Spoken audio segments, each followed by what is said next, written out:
Hello there, and welcome back to War Thunder. Is this RRB? Yes, it is. I know it has been a while, especially in a fighter, and this is the brand new American P-47M-1-RE. It has never seen the light of day in War Thunder before. Wait, what? What? It's already in the game? In the American tech tree? Premium? Same designation, also same battle rating, same performance, same everything, except the precise name and the skin. Yes, so this is now the premium American Polish Lanovski P-47M-1-RE. It is basically copy and paste, new skin on top of it, and sold for quite a hefty price for the 100th anniversary of the end of the First World War. And with that, Gaijin kind of tried to talk about, or tried to honor the end of the First World War, which is 100 years ago and a few days. So there is that. So here you can see the cockpit. It's beautifully modeled, and I like that. So how does it perform? It absolutely performs wonderful, like every P-47 that I've ever flown in the game, especially now in the current state. I think this is one of the best, one of the most versatile aircraft in the game. P-47 family in general. The Americans now possess 5 of them, and add to this the German and also the Russian P-47, and you have overall 7 in the game, if I'm not mistaken. So 850 cals, a lot of ammunition, 3400, great mass velocity, great trajectory, great damage effect versus planes, light tanks, artillery position, even pillboxes, and anything else that just is there on the ground. You can easily harass also patrol boats. You can also harass in tank RB, tanks open topped in particular. You can mark targets for quite some time. You can hunt down enemy aircraft. You can force the head-on.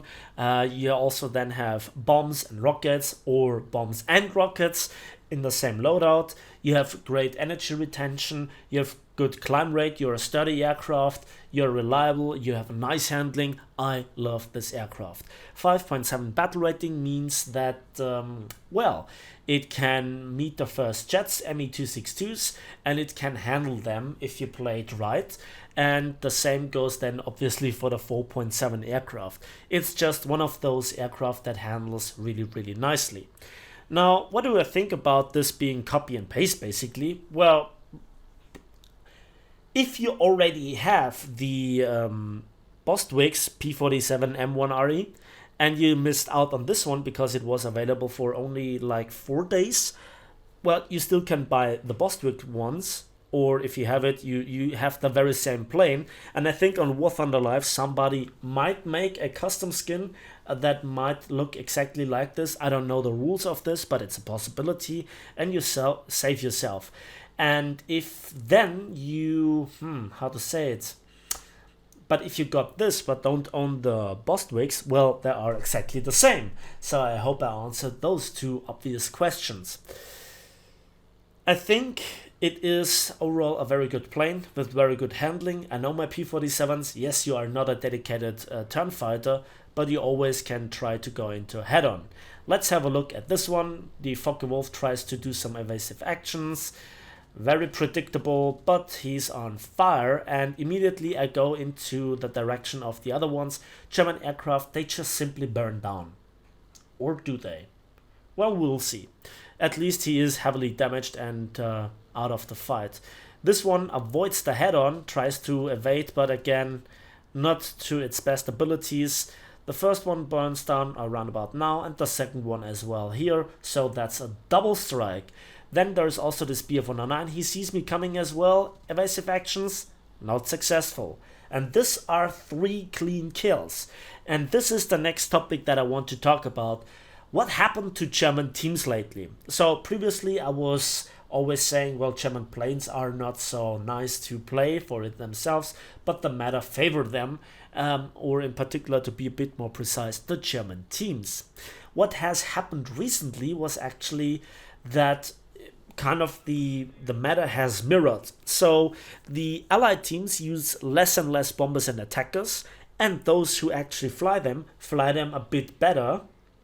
They are more efficient in taking out the ground units, and I have won numerous games today by just letting the 84s and 82s do their thing, and the Germans didn't go for them. But as well as this, the German bombers are flown out more and more. People don't know how to use their abilities to the maximum. They throw away their capabilities and also their potential in use of speed, bomb load, and defensive firepower. And then we see more teamwork in the fighter department of the allied team. So there is more teamwork on the allied side, as well as they then sticking together and do more teamwork. So that is great, and they climb more. Quite the opposite is here for the Germans. They lose their head-ons. They just go into the allied beehive kind of one by one, and it's completely uncoordinated. I have no idea what happened. Let me know if you have experienced lately the same. It's kind of alarming how easy a win is versus the Germans right now. Hey, it's not as if I have predicted this when suddenly the player base shifts or something, but this is my experience in the majority of battles that I played. So the last allied Axis nation that kind of withstands this trend at the moment are obviously the Japanese. So here, 3 quick kills, not much left to do. And what happens to this Tau 152? He wastes himself in another head-on. Oh boy. Then we can see a big portion of the German team is dead. We didn't have so many losses like them.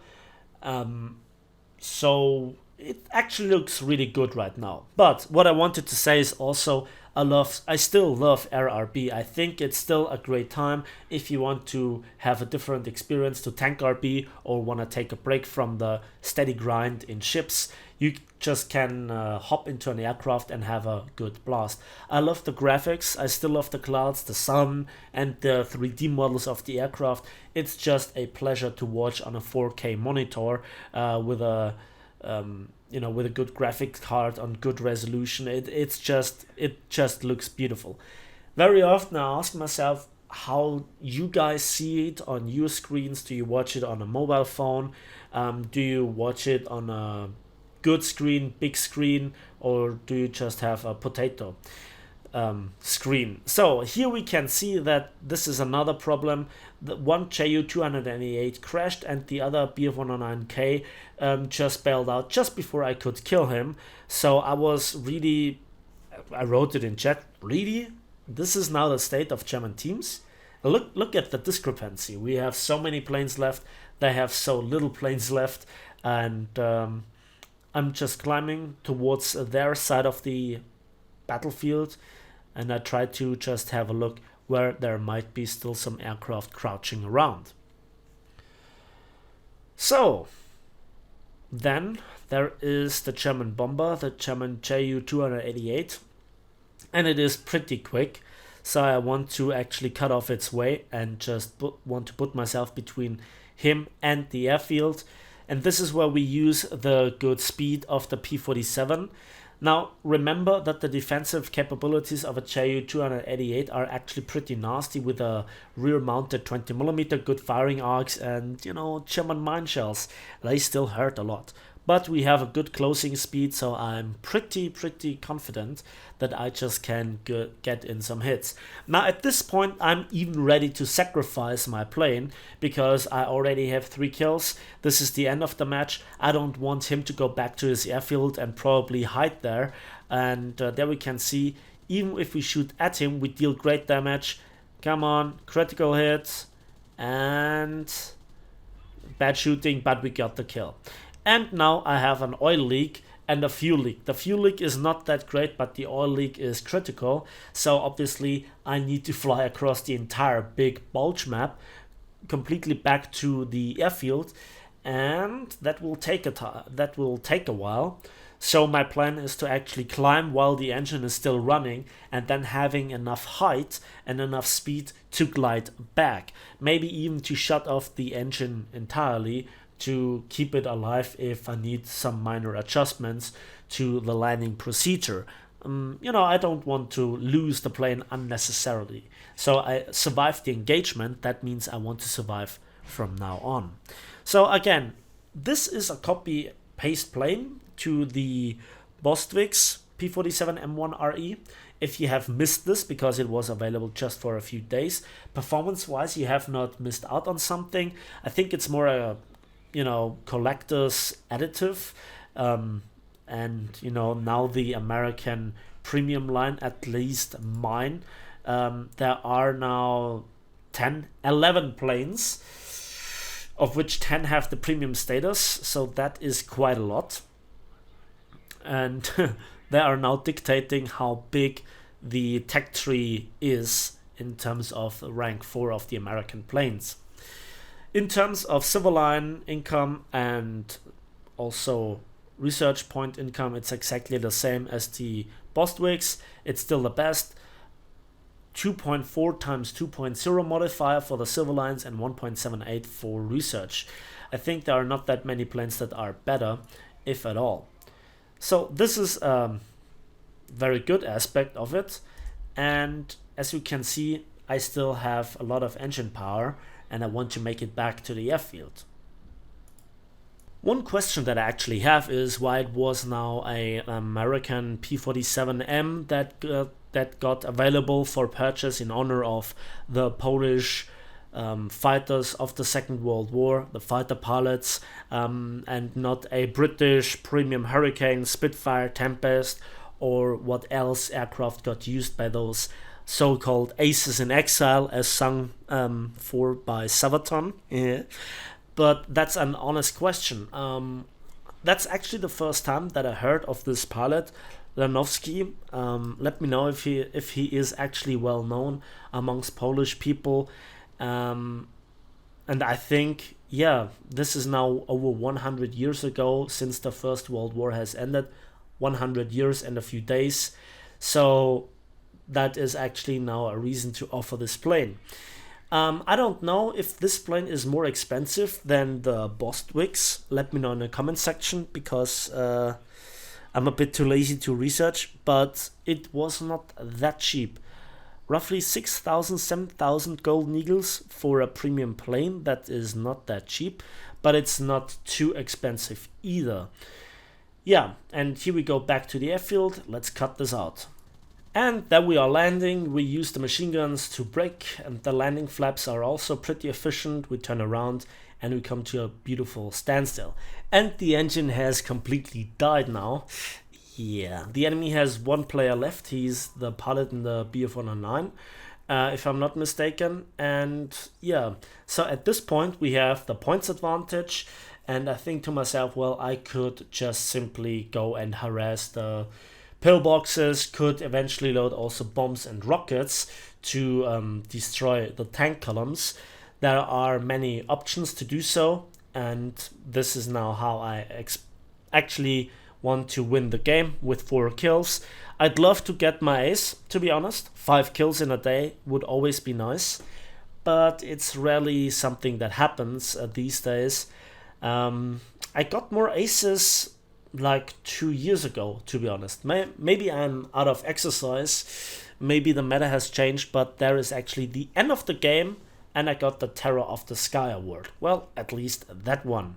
So there is the result for 4 kills, 3 critical hits, 1 landing. I got 96,000 silver lines and nearly 17,000 modification research points. That's a really good result, and that is without any sort of booster or any sort of order activated. That's it for me today. Thanks for watching, thanks for listening. Let me know in the comment section what you think about this plane, and if you love P-47s as much as I do. This is now the 7th P-47 in the game, if I'm not mistaken. Hopefully not the last one. I actually love them a bit more than even my Corsairs. Give this video a like if you did, subscribe if you want to see more, and we'll see each other in the skies of War Thunder.